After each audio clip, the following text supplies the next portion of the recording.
Ngikubingelele phinde ngikwamukele mbukeli lapho ekhaya kweSimantsonzo esikulethela zonke indaba ngokuhlukahlukana kwazo ke engibuya nazo namhlanje siphathelene lapha nenkosi ke kaMaskandi okanye ke uKhuzani ke umfokampongose ngabasebenzi bakhe ke lapha ke okuvela ke emaphepheni indaba nokutrenda ke nje lapha kuyindaba ukuthi ke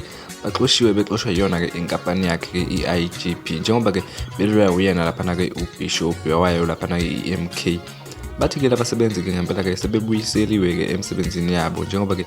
abasebenzi bengaphezulu kwa-60 labana abebezoxoshwa kuwona ke lo msebenzi wokucleana lapha ke ezibhedlela. Abe kuthini ke imbukeli okwakho ke ukuphawula mayelana nalolu daba lokuthi ke bebuyele lapha ke emsebenzini noma bethole ke bekhe ke umsebenzi wabo ebeyosebenza iminyaka eminingi. Sibabongele ke nakuthi ke babuye bewuthole ke lo msebenzi emva kokuba sekuveziwe ukuthi baxoshwa noma bayahamba ke lo msebenzi ke kuzotholakala ke abanye abazosebenza. NoKhuzani ke uphawulile lapha ke esayidini lakhe ukuthi ngempela ke bayabuyela ke abasebenzi yonke ke into isiqondile naye ke nabasebenzi bakhe. Lezinga kuwembukele bengizina namhlanje siyabonga.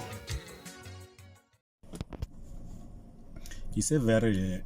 lemla isebusuku manje ekuzeni kusa manje I think ingabo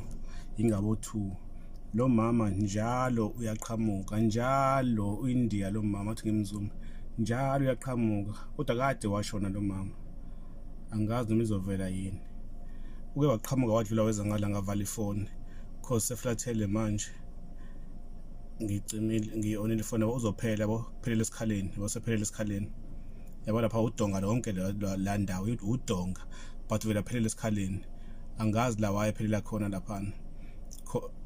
yabona into ekhanyisayo lapha angazi uyena ekhanyisayo kodwa angazi ukhanyisa ngani but uphelele yabo ukhanyisa ikhanya phansi into yakhe lo mama uyinkinga ukuthi asebenze ebusuku afike yabo uthi lahle phansi lahle la akhona akekho yena kodwa so angazi kade washona yilokho kubalekile ngaye so iseveri lem station sebusuku ngabo 12 ingabo yabo so uhlala lapha